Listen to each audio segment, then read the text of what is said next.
All right. So let's continue.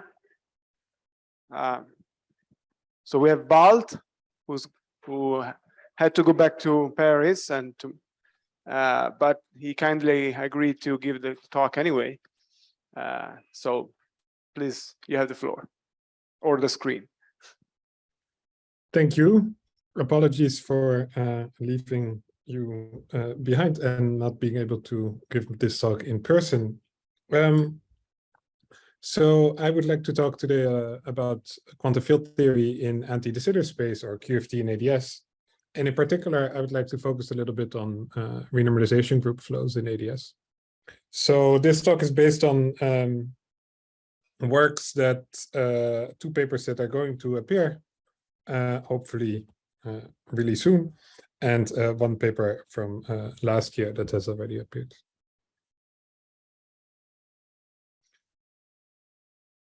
So let me begin with some very simple and maybe even simplistic motivation. So we've seen that the conformal bootstrap is hugely powerful. So to some extent, CFTs are like a solved problem.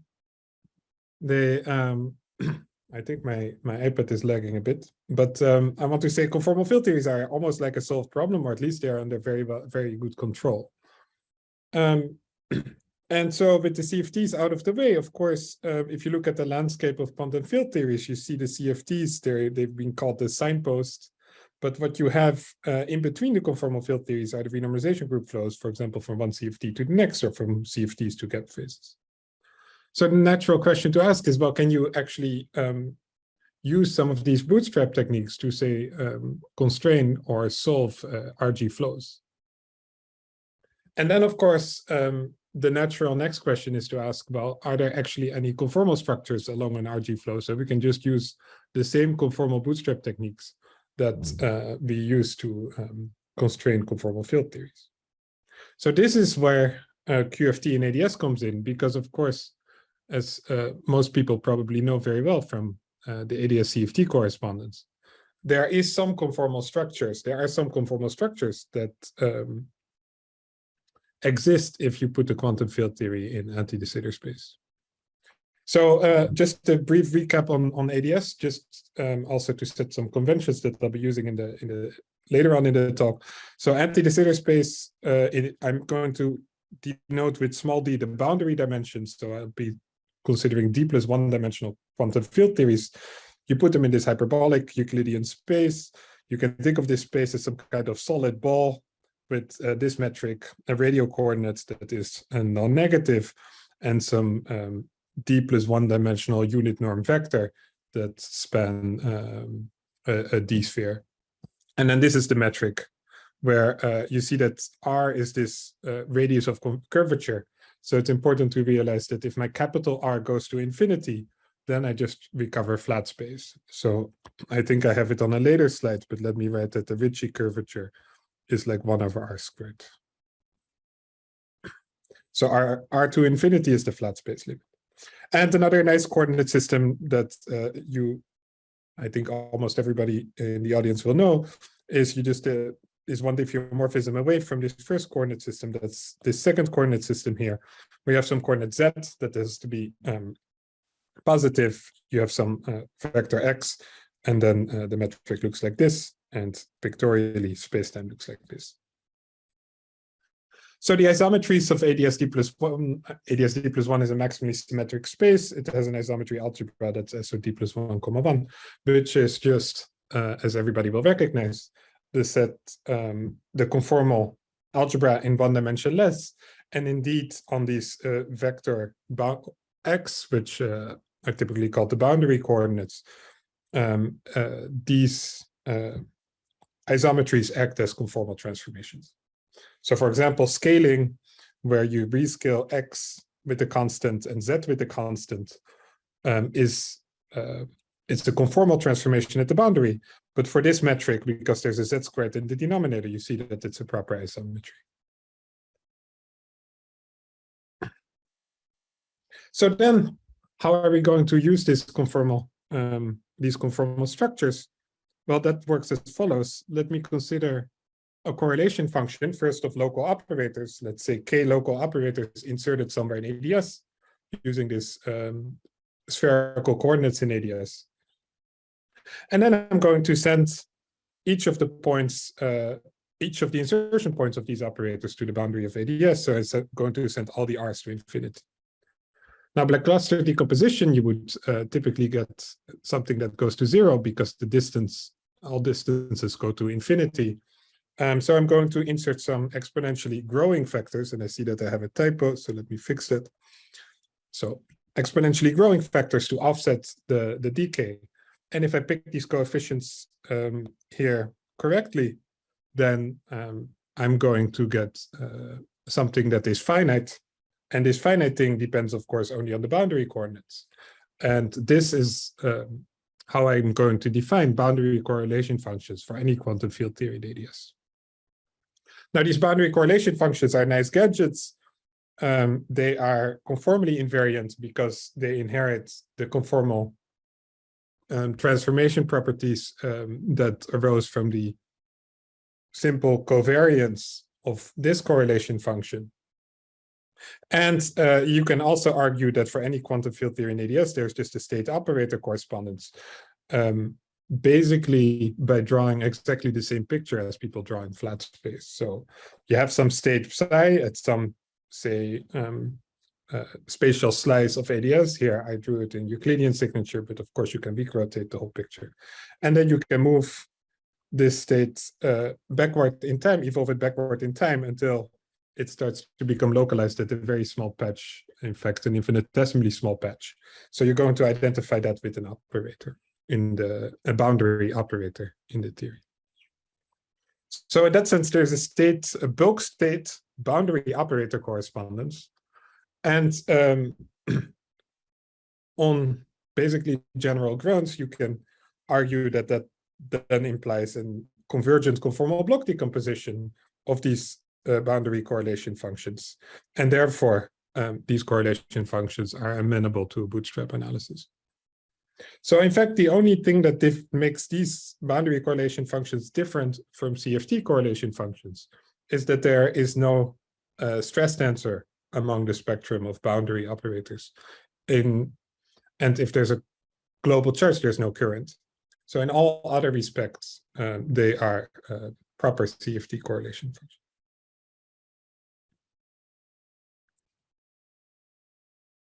So it helps, I think, to gain some intuition to study some simple cases that are under control and briefly discuss what the expectations are for these boundary correlation functions. What do they look like? What are the scaling dimensions? And how do they and what are the subtleties that you may encounter? So let me briefly list the expectations for two types of theories. So we can first consider boundary conformal field theories, and then we can consider minimization group flows in AdS. So boundary conformal field theories, in fact, these boundary correlation functions are very easy. This was the AdS metric that I wrote down a few slides ago. You do a Balt transformation, and then you see that you're just back in flat space, albeit with the Z coordinates that's constrained to be positive. So in other words, this is a flat space theory on a half space. So AdS is basically just one Balt transformation away from a flat space theory in half space. But if I have a conformal field theory, then Balt transformations act nicely. I know how things transform under Balt transformations. So I'll just study a conformal field theory on a half space first, and then I'll do a Balt transformation back to see what the answer must be in AdS. So for example, in flats on a half space, I know that one-point functions are constrained by conformal invariance, now by conformal invariance, of course. On the half space, I know that one-point functions are constrained to have this form with a some number, and then the position dependence lies just in this Z coordinate. And two-point functions are likewise constrained. There's a prefactor, some powers of the transverse direction distance Z, and then there is an arbitrary function of the single cross ratio which of a single cross ratio, which you can build out of 2 points, which is this object here. So what do things then look like in AdS? Well, we just well transform everything to AdS. Under well transformations, you basically get a factor z over r to the delta. So this z for each operator. So this z here becomes an r. And we see that 1-point functions in AdS are just constant. At least covariant 1-point functions are just constant. Then 2-point functions, well, again, this prefactor just well scales away, it just becomes some r. And so we say that 2-point functions are basically functions of this psi, but this psi we now recognize as just a geodesic distance between 2 points in units of the AdS radius, and then you take the hyperbolic cosine of that, and that essentially gives you psi. So in other words, covariant correlation functions in AdS, as we see here, are just constants. 1-point functions are constant, and 2-point functions are functions of the geodesic distance. But that is something that maybe you could have expected anyway. This is just covariance. Of course, 1-point functions of scalar operators have to be constants, and of course, 2-point functions in a maximally symmetric space have to be just functions of the geodesic distance. And in fact, it is true that at fixed R, I think there are no new conformal ward identities. So these results, they just follow from AdS covariance. You don't need conformal invariance anymore. So the only way that you can see that this is a conformal field theory, that these correlation functions would come from a conformal field theory, is because the R dependence is trivial. But if you fix R and you just look at the position dependence, then I think there are no new conformal ward identities that further constrain the position dependence of correlation functions. So, but that gives us an idea of the bulk correlation functions. Of course, eventually we want to move these points to the boundary. And so what happens if we move stuff to the boundary is the following. We again take some intuition from boundary conformal field theory. In a flat half space, we have a boundary operator product expansion where any operator inserted away from the boundary can be expanded as a sum of boundary operators. So stuff with the hat here are generally boundary operators. So we have a boundary operator, we have a boundary operator coefficient, and then some prefactor, which is essentially fixed by some power of the transverse distance, which is otherwise fixed by dimensional analysis. So in AdS, we just well rescale this gadget again. So from here to here, it's just a well rescaling. We see that this factor becomes a power of R, and everything else remains in place. And we get something like this. So this is the boundary operator product expansion in AdS. Again, there's a operator state correspondence. So this should be a convergent expansion in this should be an expansion with a finite radius of convergence. Notice that indeed, as I promised, these correlation functions fall off because operator scaling dimensions are non-negative. So connected correlation functions fall off as you send z goes to 0, and that has to do with the fact that the boundary is at infinite distance. And I want to make a bit of a conceptual point now, because I want to stress that there's a sort of a shift now from the UV to the IR. If you're going to integrate these operators, for example, if you want to do conformal perturbation theory, and we'll do this in a couple of slides, then there may be divergences as z approaches the boundary. And here in BCFT, we think of those as kind of UV divergences. They're short distances, an operator approaches necessarily approaches the boundary and distances become small. Whereas here, distances become large. So you should really think of those as infrared divergences. And so this well rescaling is not that innocent, I think. And we'll see that the structure of divergences changes, and also the way we have to deal with them changes.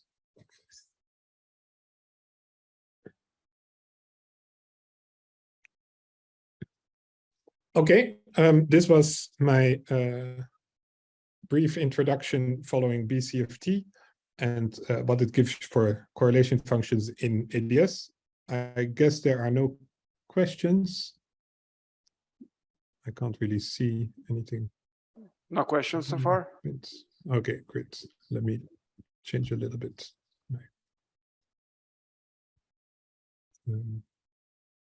my setup. Yeah, okay. Fine. So then let's look at renormalization group flows in AdS. So in AdS, if you consider a renormalization group flows, let's think about the renormalization group flow between a UV CFT and an IR CFT. I mean, generally, we have no reason to expect that these RG flows break the background space-time symmetries. That's not something we would normally see. And so normally in these kind of flows should be fully covariant. But if along the flow covariance is maintained, then obviously that also means that the correlation functions of the boundary operators should remain conformal. So there should be a one-parameter family of correlation functions of boundary operators that should interpolate somehow from the UV to the IR CFT boundary correlation functions. And so if you want to draw some simplistic picture again, you take two of these scaling dimensions, they take some values, two boundary operators, they have some scaling dimensions, they have some values in the UV, some values in the IR, and there should be some smooth interpolation between them that that corresponds to the RG flow. And then, of course, the question is quite naturally, well, we've been in these kind of spaces, we've been able often to carve out regions of allowed values and carve away large disallowed regions. So can we similarly sort of isolate an RG flow like this? Now, this picture is a little bit naive. And before I mention what is naive about this picture, let me briefly say what interpolates along the flow. Of course, that should be the renormalization scale mu of the theory, but these scaling dimensions here are dimensionless. So what happens is that you have to form the dimensionless combinations mu r, and as mu r goes to 0, you hit the UV. And as mu r goes to infinity, you hit the IR. And you can also kind of see that from the metric here, because as r goes to infinity, your AdS space becomes very flat. So you're basically in flat space. And as r goes to 0, your AdS space is very, very strongly curved. So mu r is really the dimensionless parameter along these RG flows. Now, let me say what is naive about this picture. The less naive picture for an RG flow takes into account the fact that you also have to worry about boundary conditions. So in flat space, so in a flat, what I mean with flat space is a flat half space, you can have a CFT in the UV that flows to a CFT in the IR in the bulk. But then in the space of boundary conditions, all kinds of things can happen. So you can have a boundary condition for the UV CFT and a boundary condition from the IR CFT. There can be natural flow between them like this. But for different boundary conditions, you may have a different flow. And then, of course, as is also well known, you can have flows that are localized purely on the boundary. So generally in this talk, horizontal lines correspond to flows that are just happen on the boundary. So here the bulk is always critical. It's in fact the same CFT. But along the boundary, there's some relevant deformation that makes you flow from one conformal boundary condition to another conformal boundary condition.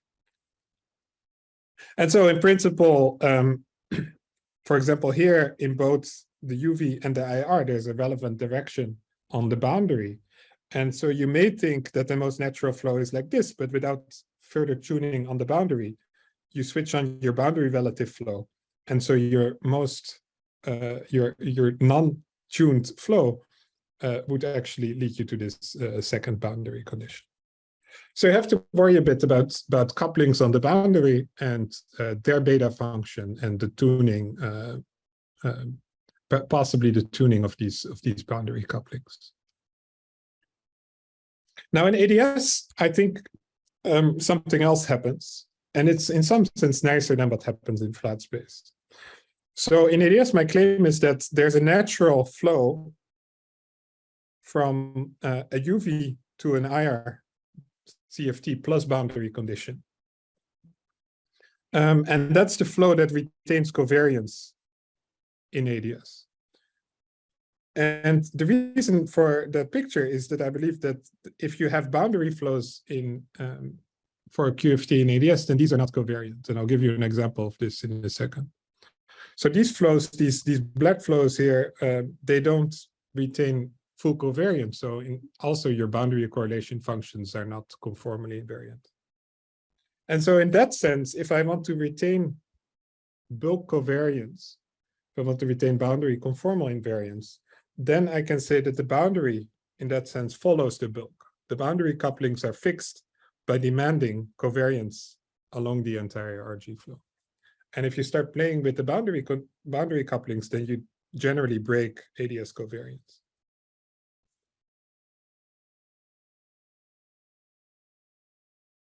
So the simplest example to illustrate this phenomenon is to take a free scalar in AdS d+1, which is, of course, the familiar action. The boundary correlation functions are well known to be generalized free field theory with GFF. I just mean that connected correlation functions are all 0, at least for n greater than 2. And what happens is, of course, that the scaling dimension of this generalized free field theory obeys this equation where m is the mass that I give to the bulk field. So if you forgot what the parabola looks like, this is what the parabola looks like. And so you see that for a range of values of masses, there are 2 scaling dimensions, delta phi. But of course, the scaling dimension of phi is constrained to lie above the unitarity bound. So only these values are really allowed. And if you look a little bit closer to what happens to the 2 different solutions, so in this window here, you have 2 different solutions. If you look closely what happens, you see that this actually corresponds to a Neumann boundary condition, and this corresponds to a Dirichlet boundary condition on the field. And in AdS, for this little window here of masses, you have both boundary conditions which are allowed. So one fun thing, which is well known for the AdS CFT literature, is that there's a renormalization group flow from Neumann to boundary condition, which is triggered by the phi squared deformation at the boundary. So you see this is just a boundary integral. So in AdS CFT, this goes under the name of the double trace deformation, but here it's just, we can think of it as just a boundary deformation by phi squared. So if you want to, the nice thing, of course, if you deform by this phi squared operator, the theory just remains Gaussian. And so you can actually compute this thing. You can compute it in momentum space. You get something like this. And so you get the full answer for any finite G for this 2-point function in the presence of the deformation. And what you find for this 2-point function is that at short distances, nothing changes. So it goes like 1 over x to the 2 delta phi minus, which is this value. But at long distances, it goes like 1 over x to the 2 delta phi plus, which is the other scaling dimension. So clearly, this is not conformal, because if it were a conformal correlation function, then these 2 powers had to be equivalent, and they're not. Alternatively, this coupling G is dimensionful, and you see it sitting here in the momentum space expression. So clearly, this is not the Fourier transform of a conformal correlation function.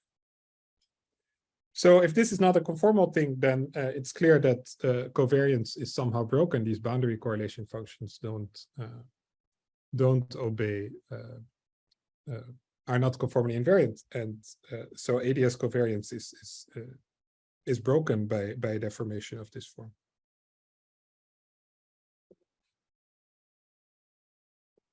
So I think this illustrates the problem with general boundary deformations. You cannot just play around in the space of boundary couplings without breaking AdS covariance.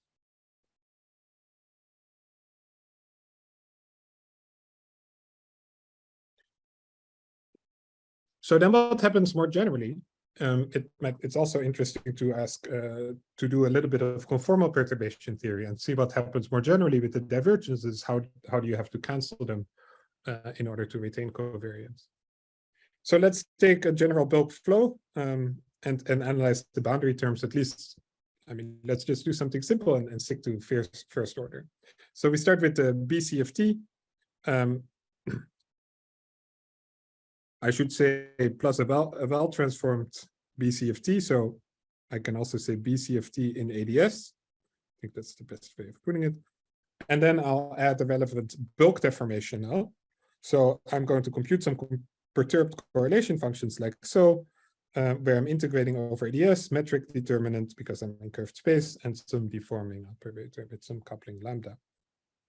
So what happens near the boundary is, of course, determined fully by the bulk to boundary operator product expansion. So let's substitute all the factors we get from the metric determinant. We get the z over r to the d or r over z to the d+1, this factor. From the bulk to boundary expansion, we get this z to the delta hat o hat times an r to the minus delta o, and then an OP coefficient and a boundary operator. And so we are supposed to integrate this all the way down to z equals 0. And clearly there's now a divergence, which again, I stress is an infrared divergence. If there is a relevant or marginal operator on the boundary. That's just power counting here, right? These are the powers of z.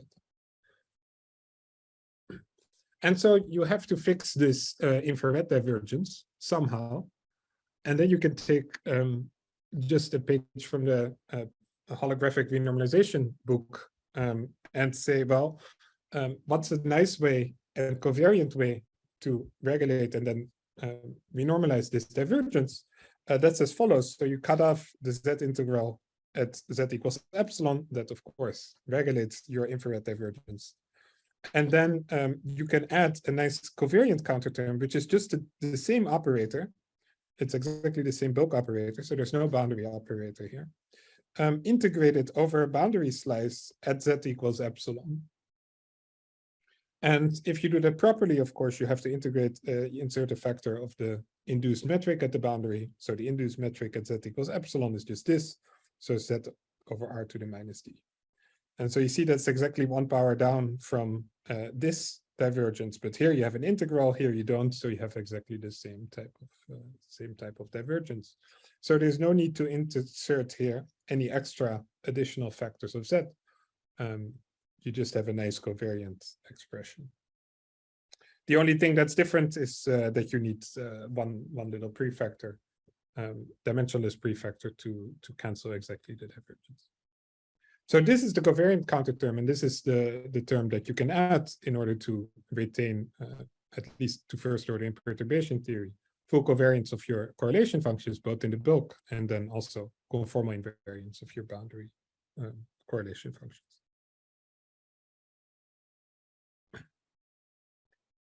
So to recap then the perturbative analysis, which was just a simple first order perturbative analysis. Renormalization group flows in AdS can have infrared divergences, but there exists covariant RG flows in AdS where the boundary follows the bulk because there's no freedom to play with boundary counter terms. In some sense, you can see it here. The counter term is at the cutoff surface. Sorry, the previous slide. I'm not sure if you are faster than me. Okay. Anyway, it's the counter term at the cutoff surface. There's nothing literally defined at the boundary at z equals 0. You're always at z equals epsilon where you define your counter term action. And adding stuff at z equals 0, I think, is generally going to break conformal invariance. Can I ask a question? Yes. So in particular, are you also claiming that one need not worry about boundary marginal operators because they are strictly at the boundary? Or would I have to No, worry I have a about bunch those of as questions here. Yeah, no, I think you have to worry about them. So I have a small question and bigger questions. And the small question is exactly what happens for marginal operators. Then, of course, you have a logarithmic divergence. You need to add a log epsilon in AdS CFT. That's generally bad, you introduce some small anomaly, you break a little bit covariance. And I'm not entirely sure how bad things get if you have an exactly marginal boundary operator.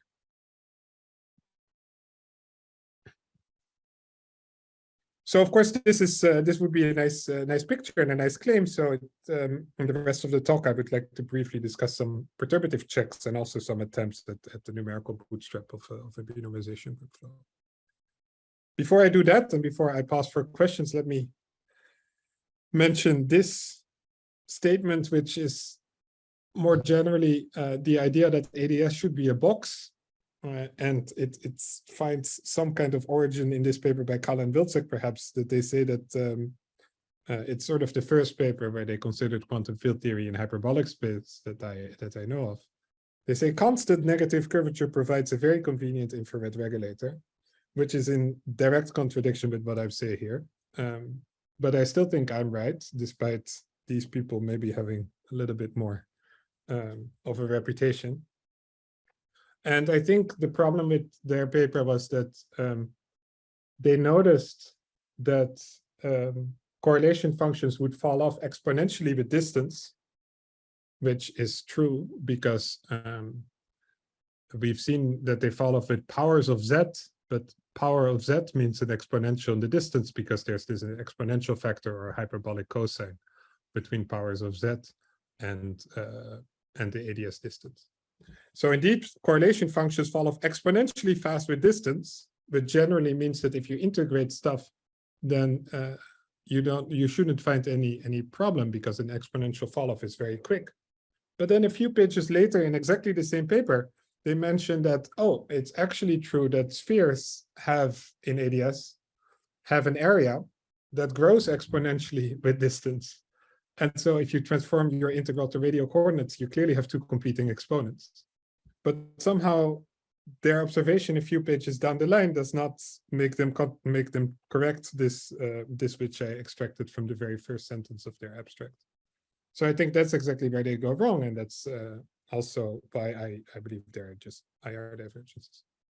Which again, if you have done AdS CFT, you would know very well that there are infrared divergences if you integrate stuff over in AdS. Although here, I would say things are a little bit different. I'm not trying to evaluate an on-shell action. I'm really just trying to do quantum field theory in AdS. So let me now pause and see if there are any questions in Florence.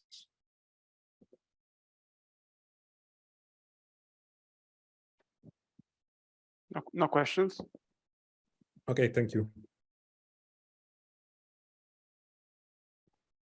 So we've done two perturbative checks, which corroborate everything I said so far. I just wanted to highlight them. I just want to mention them. I don't want to discuss them in detail because everything sort of works as expected. We've done the Wilson-Fisher fixed point in AdS.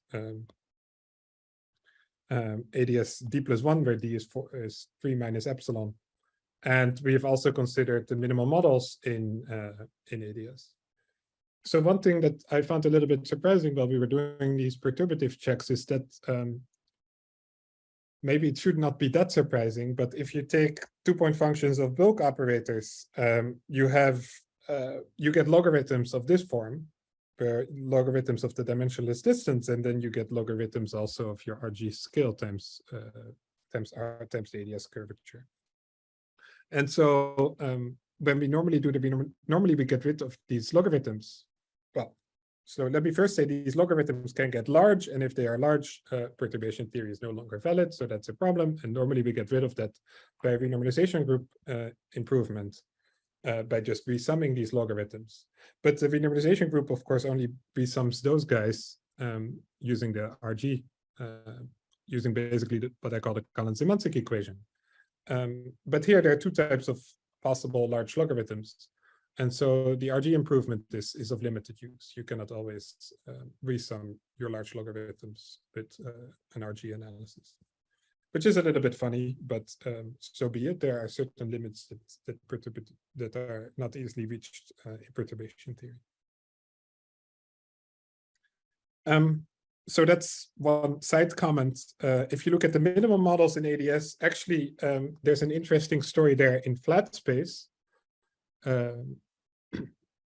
which was done in 2009 by, well, building on earlier work, but the conclusive story comes from this paper, from this 2009 paper by these authors, where they looked at the RG flows between the mth unitary diagonal minimal model and the m-1st or m-1th unitary diagonal minimal model, which is triggered by the phi 1,3 operator, and which in flat empty space without a boundary is corresponds to this integrable or staircase flow that was first studied by Zamolodchikov. So this bulk flow is kind of well understood, but now you can ask, well, what happens if I have a boundary? Well, the Cardy boundary states in the minimal models are labeled by two integers, A1 and A2.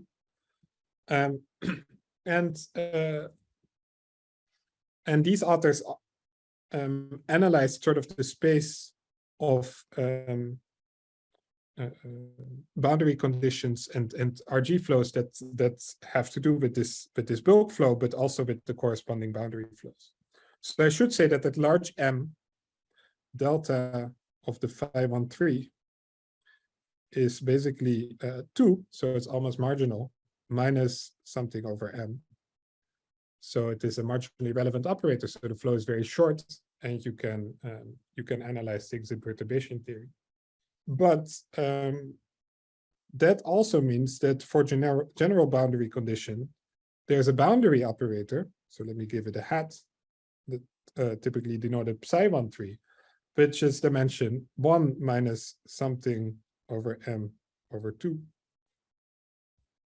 which is also marginally relevant on the boundary. So you have bulk and boundary couplings, which are both marginally relevant, and so you have a combined system of beta functions whose zeros you're trying to find. And so, for example, with this psi 1,3 operator, these authors found that the A1, A2, depending on which sign you give to the psi 1,3 deformations, flows to this more complicated linear combination of boundaries. And so when A1, this is for generic A1 and A2, when A1 and A2 are close to 0, things are a little bit trickier. But when they're somewhere finite, then this is basically what the picture looks like. So you have these flows, and then you have A1, A2 minus 1 over here, and it also flows to this complicated linear combination of boundary conditions.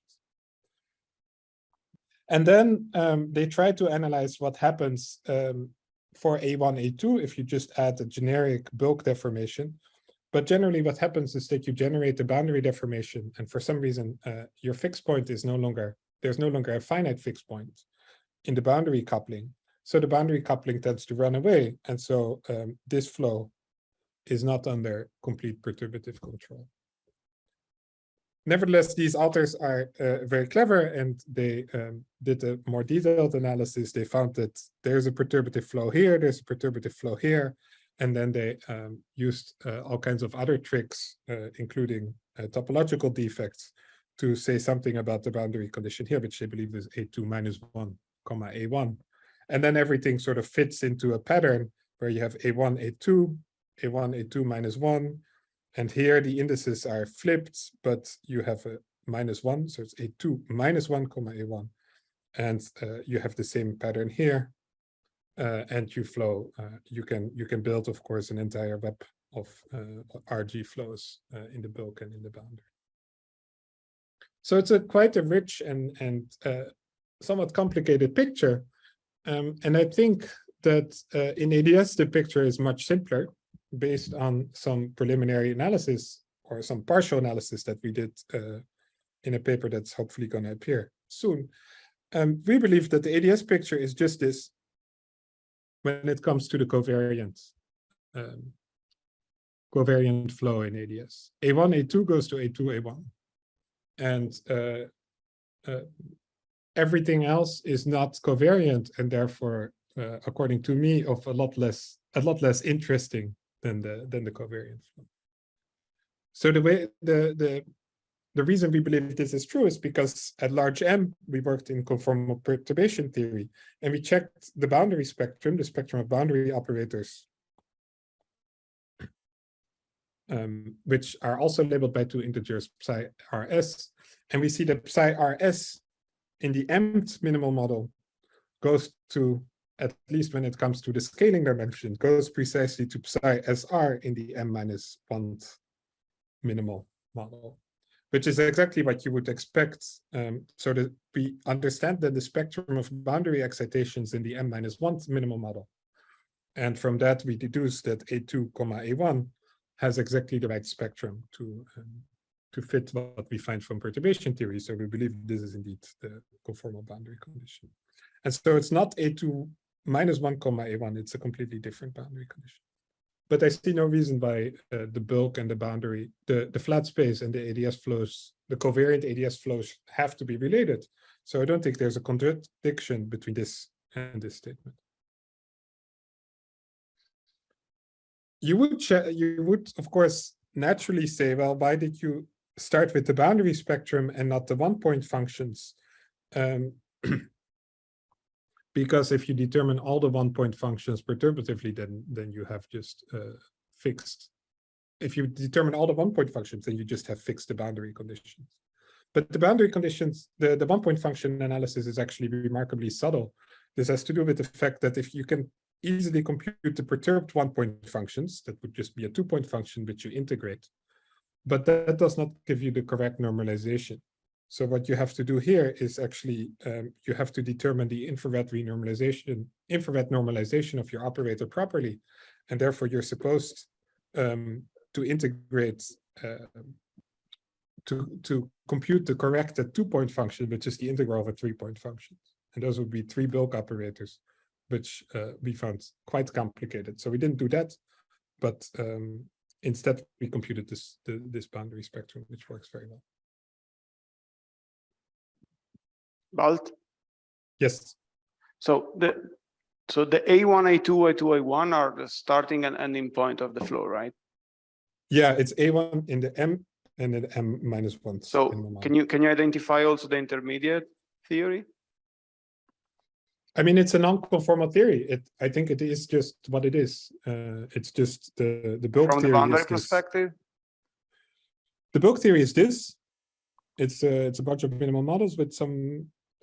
It's an interpolation between two minimal models, and I don't think there's a boundary. There's no holography. So there's just a bunch of conformal correlation functions, which at one end corresponds to the mth minimal model with these boundary conditions, and at the other end correspond to the m-1 minimal model with these with the flipped boundary conditions. Okay.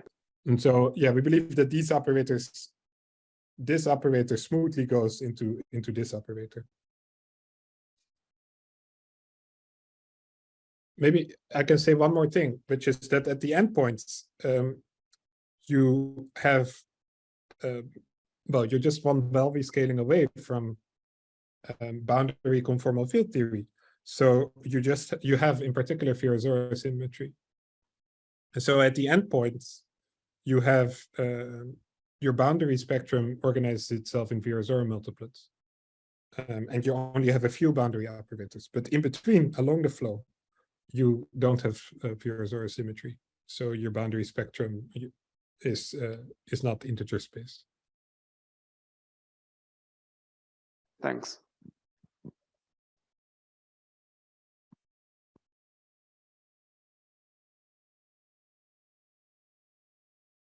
Okay, I briefly wanted to flash some initial numerical results. I have two types of numerical results to share. One I would like to call EFT type bounds for reasons that will become clear, and the other I will call RG flow constraints, which is the thing I've been talking about all along, the attempt to try to constrain RG flows. So the numerics that we have done are all in for AdS theories, for two-dimensional bulk theories. So one-dimensional boundaries. So we just have one-dimensional conformal correlation functions that we analyzed. So the idea for these EFT type bounds is really simple. Suppose you have a setup that is a bit like this. So you have two conformal observables, OPE coefficients, scaling dimensions, I don't know what. You have some numerical bounds. So that excludes some region. And you happen to see that a quantum field theory in AdS has certain boundary correlation functions, which I suppose you can compute, that saturate exactly this bound. Now, once you're in a setup like that, and that's by no means guaranteed, but sometimes you find yourself in a setup like that, then it is fun to look at small deformations of this QFT in AdS. In particular, you can look at irrelevant interactions, irrelevant bulk interactions. So you say, well, let there be some operator that is irrelevant, and let me see if I can deform this QFT in AdS with this irrelevant interaction. So suppose you know exactly what this QFT in AdS is, you can do first order perturbation theory, and you find corrections to whatever these conformal field theory or boundary conformal field theory data are, perturbatively in lambda. So you find some line of first order corrections to this perturbative data, to this data computed from perturbation theory. Of course, there may be higher order corrections. And so in reality, for finite lambda, this will no longer be a straight line, but the first order correction is just approximated by a straight line. But here clearly something goes wrong, because if lambda becomes positive, if lambda were positive in this example, you would move from the boundary of the allowed region, right into the forbidden region. And that's not possible because that's forbidden by crossing symmetry. And so you learn that this irrelevant coupling in this toy setup should be can only be negative. Otherwise, you cannot solve the boundary crossing equations. So then, if you find something like this, you see that your coupling must be negative. There is a question. Yeah, I have a question about Flower here. So I don't understand. So this, why is it important for this setup that the operator to be irrelevant? That's the first question. And second, there's also a second possibility that, when you deform by a relevant operator, your theory you get is not UV complete, and so your bounds don't apply. And so why should you then conclude anything?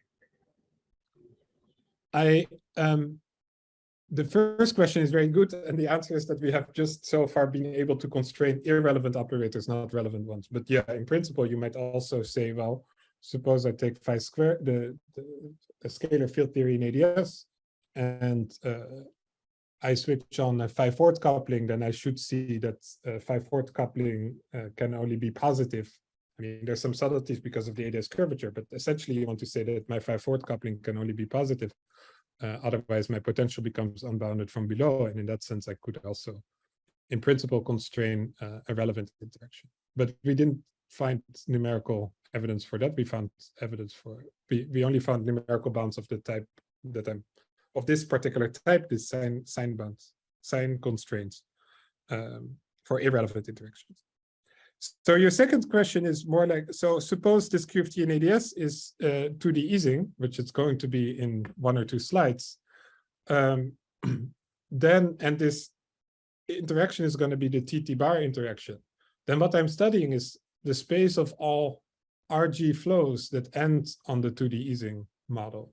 I think I want to take the perspective that so there should always be a good UV completion. Indeed, otherwise it doesn't make sense. So in other words, I want to say that every RG flow in AdS, everything that has a proper UV completion must approach this theory from below. Oops. Okay, I got your point. Thanks, Balt. Yeah, that makes sense. Thanks. Okay, so we have 2 of these bounds, and we do exactly what I indicated on the previous slide. So in this paper here from last year, we looked at a free scalar in the bulk, very simple, massless, and then we added the irrelevant d phi to the 4th interaction, which we thought could be the leading irrelevant interaction if you have some Z2 symmetry and also a shift symmetry for the scalar. So the perturbative result is easy to compute. So your boundary theory is a generalized free field theory at lambda tilde equals 0, and then there are order lambda corrections. Let's look at, for example, this OPE data, the dimension of the GFF fields, dimension of phi squared, and the 112 OPE, so the phi squared OPE coefficients. And at first order perturbation theory, you get this results. So numerically, it's also easy. You just analyze the 4-point function of generalized free field theory in one dimension. And what you find is that this is the disallowed region in the space where vertically I plot C112 squared and horizontally I have delta 2. And I keep delta 1 fixed to be 1. And so this is the disallowed region, and this green line is the perturbative result plotted here. Plot this perturbative result plotted here. And so you see that, okay, the numerics have not quite converged yet. So in order to play this game, I really need to extrapolate my numerics to what I would get with infinite computational power. And that extrapolation game here leads to this very nice straight line, which I think we also understand from the 5/4 perturbation. Actually, we think that saturates this thing. But the important part is that the green line goes into the forbidden region for, well, let's see if delta 2 becomes greater than 2. So if lambda tilde becomes negative, then it goes into the forbidden region. And so this lambda tilde coupling must be positive. And so this is very reminiscent of these EFT type bounds in that started with this paper by Adams, Ratazzi, and some other people from 2006, so Akani Hamed. And here we see that there's a very similar AdS avatar of these things. Of course, in higher dimensions, people also know that this coefficient, this bound design constraint is also true. But here we have a simple one-dimensional correlator. I'm not sure if these original results apply to this simple one-dimensional setup. But in any case, we see that we can also bound the coupling from AdS. And here's the TT bar deformation for easing. In fact, you can look at perturbatively, it's easy to just take any diagonal unitary minimal model, because to first order in perturbation theory, you can take any Virasoro primary on the boundary, and you can compute the correction to the 2-point function very easily and universally, because the insertion of TT bar is just determined by the ward identities. So you find that the dimension of any Virasoro primary on the boundary gets corrected like this to first order in lambda. On the boundary, there are also other operators. There's in particular the displacement operator, which normally has dimension 2. You find that it gets this correction. The operator that we call displacement squared, which is basically if you take 2 stress tensors and you fuse them and you bring them to the boundary, then that operator has dimension 4 plus a small correction. Numerically, we analyzed, again, a 4-point function of a primary, and we said that in this OPE of this 4-point function, there should be the identity, the displacement operator, and then some gap. And then we said, well, let the dimension of this phi operator be 1/2 plus whatever the correction is when delta phi hat is 1/2, which is this value. And the displacement, of course, is this exactly 2 plus lambda pi. Exactly what we computed in perturbation theory. And let's maximize the gap. And I should say that this choice of 1/2 for the undeformed scaling dimension is precisely what you have for the psi13 boundary operator in the Ising model. So you should really think of this, the lambda, here we plot lambda, delta gap as a function of lambda. And so lambda equals 0, you should really think of as the Ising model in AdS. The 2D Ising model in AdS. And we find numerically this red line. So again, some very sharp jump that in this case happens at positive lambda, the perturbative result is this straight line. And if you extrapolate the numerics, you can very, I don't have the plot, but you very nicely converge precisely. This location of the kink precisely converges to lambda equals 0. And so we believe that the TT bar deformation in the 2D Ising model must be negative. In other words, any RG flow that ends on the 2D Ising model must approach, and that has this as this TT bar deformation as the leading irrelevant operator, must approach it in such a way that lambda is negative. So this was our second EFT type bound. Any questions about this?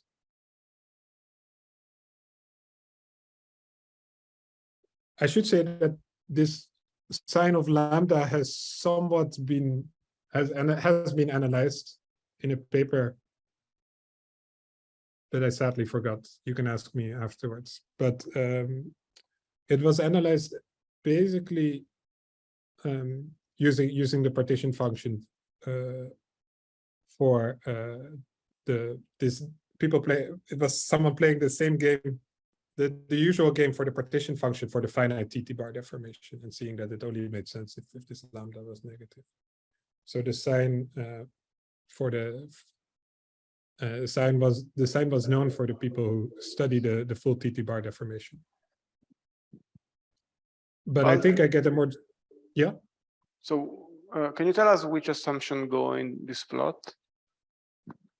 I think I wrote it here. I think this is it. So I assume that in the OP of phi with itself, there's the displacement and then a gap. So it applies to more generic scenario than Ising model, right? Yeah, but we're sort of looking. So now I have to tell you what delta phi and delta d are, and delta phi is this, and delta d is this. And so we have a line in delta phi delta d space, the parameterized by lambda, and here horizontally we plot lambda. Okay. So it's a very specific direction in the space of delta phi delta d. Okay, but you can recycle it for other. Yeah, you could do it. And let me do a show here that we did exactly the same, but then we started with delta phi 3/2, which would be the same, would be the right value for the 3,1 operator in 3 critical Ising. And then it's exactly the same. So we have, we pick this line in delta phi delta d space. We max the delta gap. We get this kind of bound. We have this as the perturbative computation, but we see that there's this sort of concavity or convexity in the bound that therefore does not disallow any direction in this lambda space. So both positive and negative lambda seem to be allowed from this correlation group.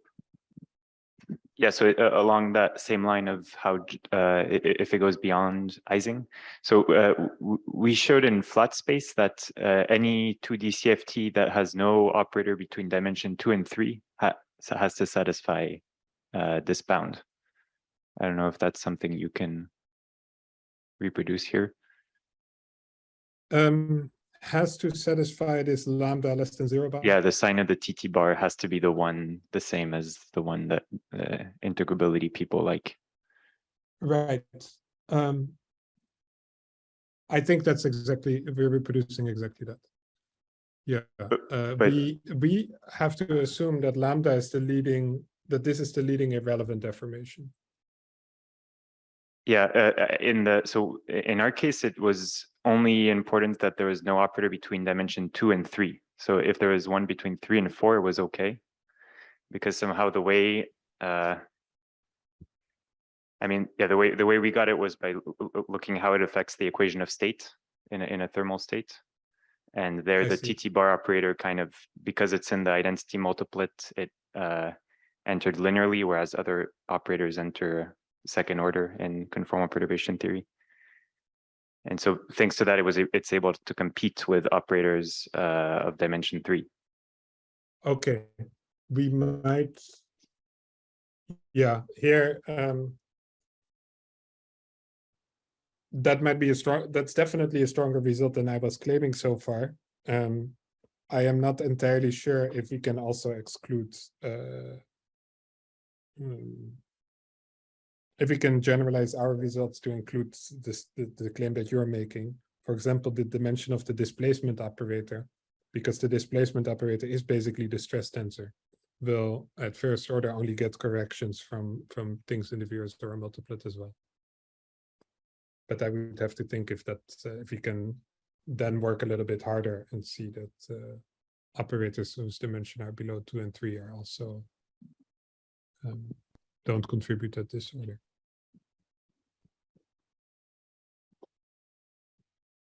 Okay.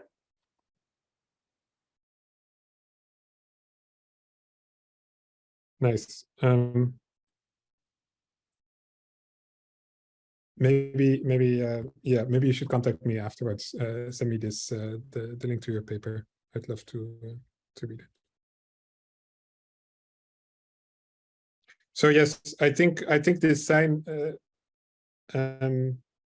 indeed, as you say, is also the sign that integrability people like. So it is not. I agree that I knew that we were not the first to constrain it, and I guess it's nice if you also have a very general constraint. So for tree critical easing, there's no bound, as I said, and at least not from this correlation function. And of course, that leads to the question, which is maybe a little bit universal in the bootstrap, like when do you have bound? But like, if you want to bound something, what kind of correlation system of correlation functions do you have to analyze? And here we don't quite know.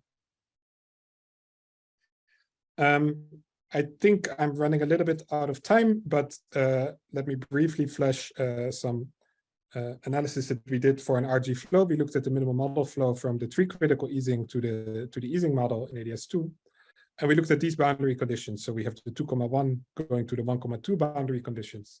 Those are nice because the boundary spectrum for these boundary conditions is very simple. Here you have, besides the VRSR identity, you have a psi 3,1 with dimension 3.5, which is the guy I showed, whose correlation function we analyzed on the previous slide. And here you have the psi 1,3, which has dimension 1.5. So we believe that the 3,1 goes to 1,3, so 3.5 goes to 1.5, because this boundary condition should flow into that boundary condition. So we then looked at singlets of, I mean, there's a small selection rule. So in this LPE, the self-OP of this guy, there is only the VRSR identity. And so you can look at the singlets, which are just the VRSR. Well, so there's an effective Z2 symmetry, and we're looking at the singlets of that Z2 effective Z2 symmetry. In other words, we're looking at the operators that appear in the self-OP of this with itself. And also in the self-OP of the stress tensor or the displacement operator. So these VRSR descendants of the identity, they have dimension 2, 4, 6 at the minimal model points, and then they should somehow interpolate from one to the other minimal model and form some curve in dimension space. So from the TT bar deformation from the previous slide, we know that around the easing point, these anomalous dimensions are negative. And perturbatively, you can also just compute them. And here we also showed that the one loop perturbative anomalous dimensions are negative. So we should have something like this. And so we can, so we proposed to, we thought it would be nice to look at these first two guys, assuming that there's a gap. And we picked the gap to the next operator to be 5.5. We thought that should be sufficient. We were hoping for this guy not to drip too low. Again, these are sort of first analysis, so maybe we should lower that gap a bit and see if our results change by much. So we analyzed the correlation functions of 5, 5, 5, 5, where phi is the guy that goes whose dimension goes from 3.5 to 1.5, 5, 5 dd and dd, where the dimension of d is now flexible. We can vary it, And we assumed that in the phi and DD self OPEs, there would be the identity and operator D, and then the operator D squared, and then everything else has dimension 5.5. And then we get these kind of plots. So here is, as I plotted here, on the horizontal axis, we get delta D. Sorry, on the horizontal axis, we got delta D. On the vertical axis, we have delta D squared, and those are the guys whose dimension we can vary. Obviously, delta D squared should be bigger than delta D. So this line where delta D squared is bigger than delta D, it makes no sense to go below them because delta D squared is by assumption the second operator here. Also, if you have delta D is the first operator, so we know that the gap after the identity can never be bigger than the generalized free fermion gap, which should be 2 delta phi. Sorry, I should change that. 2 delta phi plus 1 is what this should be. So it makes also little sense to go beyond, but to go to too large a gap. So that's why we have the red line where we cut off. And this here is the generalized free fermion value, which is precisely where the red cutoff starts. And then in this allowed space, so that leaves, and upper bound here is 5.5. So that means the 5.5, the generalized free fermion, and the delta D squared bigger than delta D constraint leave you with this region. And inside that region, we carve out what is allowed, and that is an even smaller region. And I show here the numerical data for 2 different numbers of derivatives. So you see we have not quite converged yet. And the nice thing is here that the 3 critical easing m equals 4 minimal model saturates our bound. So you see the value 2 and 4. So here it saturates our bound at delta phi equals 3/2. And then we can lower delta phi. We have to go to 1/2. We find some weird feature here. The point 2,4 is still included, but we expected these anomalous dimensions to be negative. So we should be somewhere here, a little bit lower for both.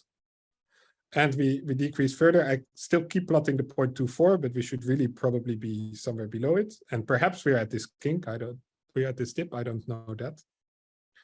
And here you see when delta phi is 3/4, you see that 2,4 is already excluded. So the RG flow, wherever it sits, it should be somewhere along in this small allowed region. And then once we hit the easing point, we see that almost nothing is left. There's a little bit of a sliver here, but I think that's just numerical artifact. I think the only allowed point here should be the generalized free point, which here corresponds with the 2D easing point.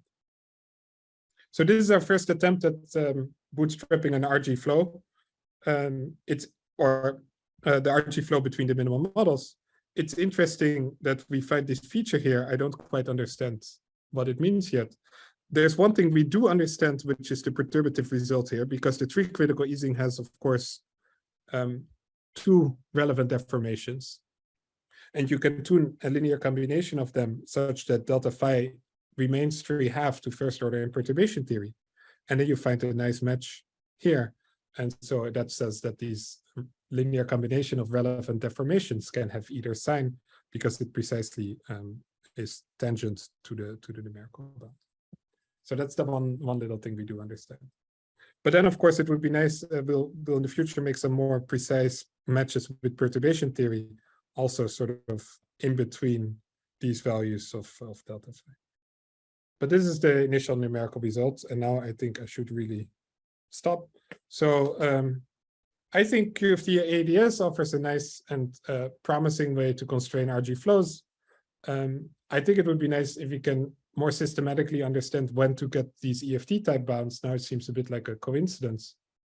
Let me skip the point about physics of extreme all-out point. You can ask me if you want.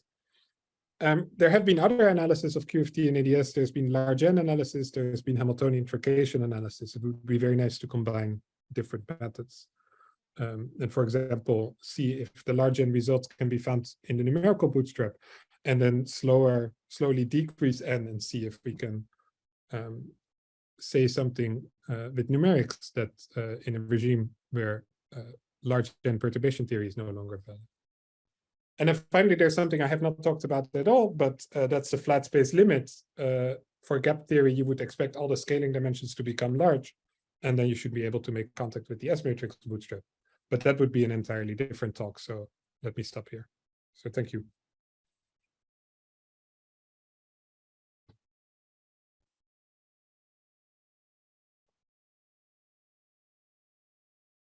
Thank you, Balt.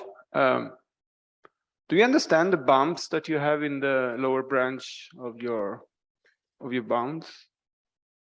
There are various bumps. Yeah, there's some the straight lines I think I understand, because those straight lines here, well, let me use a different color. I think these straight lines here are basically the same as this straight line here. Okay. Where one of the operators just doesn't contribute. But then I don't really understand these features yet, or this feature. That I don't really know. Any other question? Okay. If not, you can talk with Balt in private if you want, but let's thank him again for the very nice talk.